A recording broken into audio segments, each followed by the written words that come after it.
I think how Norton Folgate stands out compared to other developments is its use of older buildings in a very inventive way. When we first started to work on the job with British Land, we agreed that we weren't going to be the only architects on the project. We thought it was really important to create, I suppose, a variety of architectural styles or ethoses throughout the project. As a group of architects working with British Land and Skanska, we have actually achieved that.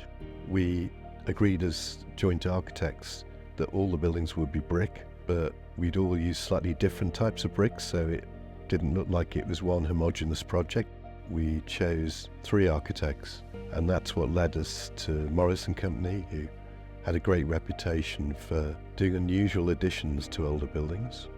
DSDHA, who have these exuberant moments, which you can see in Blossom Yard, where there's an elevation with gold elements on. And then Stanton Williams, who have a very distinctive way of doing buildings.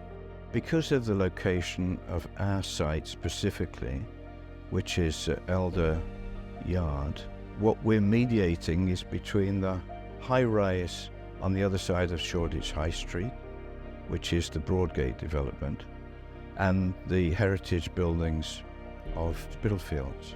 So here we have high and low, and what we were having to do with this building is to actually engage with the higher level and draw the eye down to the lower buildings in Spitalfields, which are wonderful.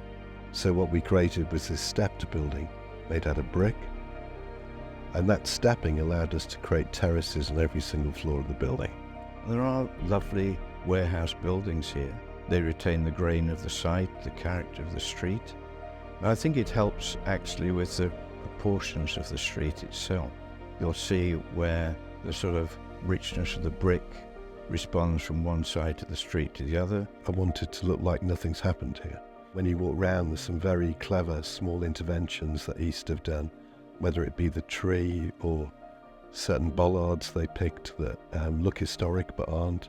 But with this project, it is very complex because it's in centre London, narrow street patterns. You've got 4 architects working, 6 buildings all being developed at the same time, and then you're handling the retention of existing buildings and the development of new buildings.